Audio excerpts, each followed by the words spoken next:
भक्तजनों, माताओं, बहनों, सादर जय श्री कृष्ण। हमारे YouTube चैनल में आप सभी का बहुत बहुत स्वागत है। मैं हूं आपके साथ आचार्य धर्मेंद्र शास्त्री। आज हम आपको आश्विन माह के शुक्ल पक्ष की पापांकुशा एकादशी के विषय में संपूर्ण जानकारी देने जा रहे हैं। एकादशी का व्रत आपको कब करना है तथा इसका पारणा आपको कब करना है एवं इस एकादशी की विधि क्या रहेगी और इसका महत्व क्या होगा, यह सब कुछ हम आपको इस वीडियो में बताएंगे। तो आपसे अनुरोध है कि इस वीडियो को अंत तक जरूर देखिएगा और अधिक से अधिक लोगों को शेयर भी करिएगा। तो सबसे पहले आपको और आपके पूरे परिवार को एकादशी महापर्व की बहुत बहुत शुभकामनाएं और बधाइयां। पूरे वर्ष में 24 एकादशी आती है, लेकिन जिस साल अधिक मास आता है उस साल 26 एकादशी होती है। प्रत्येक एकादशी का अपना अपना अलग अलग महत्व धर्म ग्रंथों तथा पुराणों में बताया हुआ है। एकादशी सबसे बड़ा व्रत माना जाता है। भगवान नारायण का सबसे परम प्रिय व्रत यदि कोई है तो वो एकादशी का व्रत है। यदि आप अपने जन्म जन्मांतर के पाप, दोषों एवं बुराइयों को समाप्त करना चाहते हैं तो आपको प्रत्येक महीने आने वाली एकादशी का व्रत करना चाहिए। एकादशी का व्रत प्रत्येक मनुष्य को करना चाहिए। स्त्री पुरुष सभी जो भी शरीर से सामर्थ्य है उनको एकादशी का व्रत अनिवार्य रूप से करना चाहिए। इस बार आश्विन माह के शुक्ल पक्ष की जो एकादशी है वो 27 अक्टूबर 2020 मंगलवार के दिन एकादशी होगी और इस एकादशी का नाम पापांकुशा एकादशी है। एकादशी तिथि का प्रारंभ 26 अक्टूबर 2020 सोमवार को सुबह 9 बजे से एकादशी तिथि लग जाएगी, जो कि 27 अक्टूबर 2020 मंगलवार के दिन सुबह 10:46 पर एकादशी तिथि का समापन हो जाएगा। यानी एक दिन पहले से 26 तारीख से एकादशी तिथि सुबह 9 बजे लग रही है और 27 तारीख को सुबह 10:46 पर समाप्त हो जाएगी। धर्म ग्रंथों और पुराणों में लिखा हुआ है कि दशमी युक्त एकादशी का व्रत कभी भी नहीं करना चाहिए और सदैव जो वैष्णव जन होते हैं वो द्वादशी युक्त एकादशी का ही व्रत करते हैं। इसे ही हरिवासर भी कहा जाता है तथा सूर्योदय व्यापिनी जो एकादशी होती है वो सबसे श्रेष्ठ और महत्वपूर्ण जो है मानी गई है। इसलिए आप यदि एकादशी का व्रत करने जा रहे हैं तो आपको 27 अक्टूबर 2020 मंगलवार के दिन ही पापांकुशा एकादशी का व्रत करना चाहिए। तो आप यदि एकादशी का व्रत करते हैं तो बहुत अच्छी बात है, नहीं भी करते हैं तो इस एकादशी का व्रत आपको अनिवार्य रूप से करना चाहिए, क्योंकि पापांकुशा जो एकादशी है वो बहुत ही श्रेष्ठ एकादशी मानी गई है। वैसे तो सभी एकादशी अपने आप में महत्वकारी होती है, लेकिन पापांकुशा जो एकादशी होती है उसके बारे में ऐसा लिखा हुआ है कि जो मनुष्य इस एकादशी का व्रत करता है उसे समस्त तीर्थों की यात्रा का फल मिलता है। इसके अलावा जितने प्रकार के दान पुण्य होते हैं या श्रेष्ठ कर्म होते हैं उन सभी का पुण्य इस एकादशी के माध्यम से प्राप्त हो जाएगा। इसके अलावा जो मनुष्य इस एकादशी का व्रत करेगा उसकी खुद के जो पिता की 10 पीढ़ी का उद्धार हो जाएगा तथा उसकी माता की 10 पीढ़ियों का उद्धार हो जाएगा और उसकी पत्नी पक्ष की 10 पीढ़ियों का उद्धार हो जाएगा एवं उसके मित्र पक्ष की 10 पीढ़ियों का उद्धार हो जाएगा। तो इसलिए यदि आप एकादशी का व्रत अभी तक करते आ रहे हैं तो आपको करना चाहिए और यदि नहीं भी करते हैं तो इस एकादशी का व्रत आप कर सकते हैं, या पहली बार यदि आप एकादशी का व्रत प्रारंभ करने जा रहे हैं तो भी आप एकादशी व्रत शुरू कर सकते हैं। इसमें कोई दोष नहीं है, कोई संशय नहीं है। कुछ लोग इस प्रकार की धारणा फैलाते हैं कि जिस साल मल मास आता है, अधिक मास आता है, उस साल से कोई भी नया व्रत प्रारंभ नहीं करना चाहिए। यह गलत धारणा है बिल्कुल, क्योंकि अधिक मास समाप्त हो चुका है इसलिए अब किसी भी प्रकार का कोई दोष नहीं है। वैसे भी पुरुषोत्तम मास अपने आप में महत्वकारी और सबसे बड़ा पुण्यदायी महीना माना गया था। लेकिन आप यदि एकादशी का व्रत प्रारंभ करने जा रहे हैं तो आपको निश्चित तौर से इस एकादशी से ही व्रत का प्रारंभ कर देना चाहिए। एकादशी का जो व्रत करता है उसे दशमी तिथि से ही एकादशी के नियम पालन आरंभ करना चाहिए, जो कि द्वादशी तक निरंतर चलने वाले होते हैं। यानी 3 दिन तक एकादशी के नियमों का पालन आपको करना चाहिए, तभी आपको एकादशी का संपूर्ण पुण्य फल प्राप्त हो पाएगा। तो यदि आप 27 अक्टूबर 2020 मंगलवार को पापांकुशा एकादशी का व्रत करेंगे तो आपको 26 अक्टूबर को एक समय भोजन करना चाहिए तथा उस दिन भोजन में लहसुन, प्याज, मांस, मदिरा, मसूर की दाल का उपयोग नहीं करना चाहिए। शुद्ध सात्विक भोजन आपको करना चाहिए तथा दशमी के दिन भी चावल का उपयोग नहीं करना चाहिए। यानी भोजन में चावल उस दिन बिल्कुल नहीं बनाना चाहिए और बिल्कुल नहीं खाना चाहिए। और उस दिन आप चाहें तो दिन में एक समय भोजन कर ले तथा शाम के समय फल या हल्की वस्तुएं, फलाहारी वस्तु आप सेवन कर सकते हैं। उसके बाद एकादशी और जो दशमी की रात्रि होती है उस दिन भी वैवाहिक दंपति को ब्रह्मचर्य व्रत का पालन करना चाहिए तथा एकादशी के दिन ब्रह्म मुहूर्त में यानी प्रातः काल 4:30 बजे से लेकर के 5:30 बजे के बीच में उठ करके आपको अपने नित्य कर्म से निवृत्त होकर के स्नान आदि कर लेना चाहिए। और जो मनुष्य स्नान कर लेता है उसे अपने बगैर धुले वस्त्रों को स्पर्श नहीं करना है तथा अपने बिस्तर जिन पर आप सोए थे उनको भी स्पर्श नहीं करना चाहिए। और जो व्यक्ति, जो आपका पारिवारिक सदस्य स्नान नहीं किया है उनको भी आपको स्पर्श नहीं करना चाहिए। और उसके बाद आपको अपने घर के देवी देवताओं का पूजन अर्चन करना चाहिए तथा उसके पश्चात आपको सूर्य नारायण भगवान को जल अर्पित करना चाहिए। और उसके बाद सूर्योदय होने पर आपको एकादशी व्रत का संकल्प धारण करना चाहिए, क्योंकि जब तक आप किसी भी व्रत का संकल्प धारण नहीं करेंगे तब तक आपको उसका पूर्ण फल प्राप्त नहीं हो पाएगा। तो यदि आप एकादशी का संपूर्ण पुण्य फल प्राप्त करना चाहते हैं तो आपको एकादशी व्रत का संकल्प लेना चाहिए। और संकल्प के रूप में हाथ की मुद्रा इस प्रकार होनी चाहिए और उसके हाथ के मध्य में आपको जल रखना है। जल रख करके उसके अंदर आपको पीला फूल यदि आपके घर में उपलब्ध है तो वो आप रख लीजिएगा। इसके अलावा तुलसी पत्र और सुपारी तथा कुछ पैसे भी आपको संकल्प में रखना चाहिए। और ये सब वस्तुएं रखने के बाद में 3 बार आपको विष्णु विष्णु का उच्चारण करना चाहिए।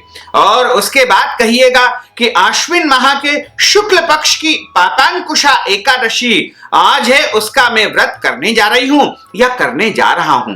इस प्रकार अपना नाम और गोत्र का आप उच्चारण करिएगा। यदि आपको अपना गोत्र याद नहीं है तो आप अपना सरनेम भी बोल सकते हैं। उसके बाद आप कहिएगा कि हे प्रभु, हे भगवान लक्ष्मी नारायण, मेरी पिता की 10 पीढ़ी तथा मेरे माता की 10 पीढ़ी और मेरी पत्नी या पति की जो है 10 पीढ़ी या मेरे मित्र की 10 पीढ़ी, इस प्रकार आपके मन में जो जो भी इच्छाएं हैं, जो जो भी कामनाएं हैं, वो सब आप संकल्प के रूप में प्रकट कर दीजिएगा। यदि आप शिक्षा प्राप्त करना चाहते हैं, नौकरी प्राप्त करना चाहते हैं, धन संपत्ति, वैभव, संतान, सुख सुविधाएं और जो भी आपके मन में इच्छाएं हैं और कर्ज से मुक्ति यदि आप चाहते हैं तो वो भी आपको संकल्प में उच्चारण करना चाहिए तथा प्रभु से निवेदन करें कि हे प्रभु, आज मैं एकादशी व्रत का पूरी तरह से पालन कर सकूं तथा आपकी कृपा मेरे जीवन पर सदैव बनी रहे और यह संकल्प मैं आपको समर्पण करता हूं। इस प्रकार भगवान को संकल्प समर्पण करने के बाद में हाथ जोड़ ले और उनसे प्रार्थना कर ले। अब आपका एकादशी व्रत प्रारंभ हो जाएगा। एकादशी तिथि के दिन आपको कुछ बातों का विशेष रूप से ध्यान रखना चाहिए। जैसे एकादशी के दिन किसी भी मनुष्य को घर में चावल नहीं बनाना चाहिए, चावल खाना भी नहीं चाहिए। इसके अलावा एकादशी के दिन अन्न का सेवन बिल्कुल नहीं करना चाहिए। लहसुन, प्याज, मांस, मदिरा, अंडा या फिर मसूर की दाल का उपयोग एकादशी के दिन किसी भी मनुष्य को नहीं करना चाहिए, चाहे वो व्रत करता है या नहीं करता है। इसके अलावा एकादशी के दिन आपको झूठ नहीं बोलना चाहिए, क्रोध नहीं करना चाहिए, गुस्सा, लड़ाई झगड़ा, वाद विवाद बिल्कुल नहीं करना चाहिए और किसी भी मनुष्य की निंदा, स्तुति यानी बुराई नहीं करना चाहिए तथा धर्म ग्रंथों और पुराणों की निंदा भी इस दिन नहीं करना चाहिए। इसके अलावा देवी देवताओं, साधु संतों और बौद्ध भिक्षुओं की भी निंदा इस दिन नहीं करना चाहिए। किसी भी प्राणी मात्र का दिल एकादशी के दिन नहीं दुखाना चाहिए। घर के बड़े बुजुर्ग जैसे माता पिता, सास ससुर या अन्य पूजनीय व्यक्तियों का दिल भी इस दिन नहीं दुखाना चाहिए। उनके साथ किसी भी प्रकार की अभद्रता या वाद विवाद, लड़ाई झगड़ा आपको बिल्कुल नहीं करना चाहिए। एकादशी के दिन पेड़ पौधों को नहीं काटना चाहिए तथा दाढ़ी कटिंग या शरीर के अंग के कोई भी बाल आपको एकादशी के दिन नहीं कटवाना चाहिए तथा एकादशी के दिन आपको पेड़ पौधों को नहीं काटना चाहिए। और एकादशी के दिन तुलसी जी का आप पूजन कर सकते हैं, लेकिन तुलसी पत्र इस दिन नहीं तोड़ना चाहिए। हालांकि कुछ ग्रंथों और पुराणों में एकादशी के दिन तुलसी पत्र तोड़ने का लिखा हुआ है, लेकिन इस विषय में आपको यह ध्यान रखना है कि तुलसी पत्र नहीं तोड़े तो ही अच्छा रहेगा। तुलसी जी का आप पूजन कर सकते हैं, इसमें कोई दोष नहीं है। केवल तुलसी पत्र तोड़ना इस दिन वर्जित माना जाता है। क्योंकि एकादशी का जो व्रत होता है बिना तुलसी पत्र के पूर्ण नहीं हो सकता है, इसलिए आपको एक दिन पहले से ही तुलसी पत्र तोड़ करके रख लेना चाहिए। तुलसी पत्र कभी भी बासी नहीं होते हैं। पुराने तुलसी पत्र, सूखे हुए तुलसी के पत्ते या फिर चढ़े हुए तुलसी पत्र बार बार धो करके आप उपयोग कर सकते हैं। वो कभी भी बासी या निर्माल्य नहीं होते हैं। तथा एकादशी के दिन आपको अपने घर के पूजा स्थल पर एक चौकी के ऊपर पीला कपड़ा बिछा करके उसके ऊपर गेहूं रख करके या फिर अन्य कोई भी धान्य रख करके, तिल रख करके और कलश की स्थापना करनी चाहिए। कलश में जल भर करके कलश के कंठ से आपको रक्षा सूत्र या मोली बांधना चाहिए। उसके ऊपर आम के पत्ते रख करके एक नारियल रखना चाहिए और सबसे पहले भगवान विष्णु का, नारायण का पूजन आपको करना होगा तथा कलश का पूजन आपको करना चाहिए तथा पूजन अर्चन संपन्न होने के बाद उनकी आरती करना है और आरती करने से पहले आपको कथा का श्रवण कर लेना चाहिए। कथा आप सुबह भी सुन सकते हैं, दोपहर के समय भी सुन सकते हैं या फिर रात्रि के समय भी सुन सकते हैं। एक से अधिक बार भी आप कथा सुन सकते हैं, लेकिन ध्यान रखिएगा कि कथा हमेशा ब्राह्मण के मुखार विंद से ही सुनना चाहिए, यानी ब्राह्म वाक्य जनार्दन। इसलिए हमेशा ब्राह्मण के मुख से कथा सुन करके कथा सुनने के निमित्त उनको दान दक्षिणा या धन राशि अवश्य प्रदान करना चाहिए, तो ही आपको कथा का संपूर्ण पुण्य फल प्राप्त हो पाएगा। यदि आप हमारे चैनल पर देखेंगे तो हम आपके लिए कथा की वीडियो अलग से प्रस्तुत करेंगे, उसको आप जरूर देखिएगा और अधिक से अधिक लोगों को शेयर भी करिएगा। इसके अलावा आपको एकादशी के दिन रात्रि जागरण करना चाहिए। यदि पूरी रात आप नहीं जाग सकते हैं तो 1 प्रहर, 2 प्रहर, 3 प्रहर या 4 प्रहर तक आप यानी पूरी रात जाग सकते हैं।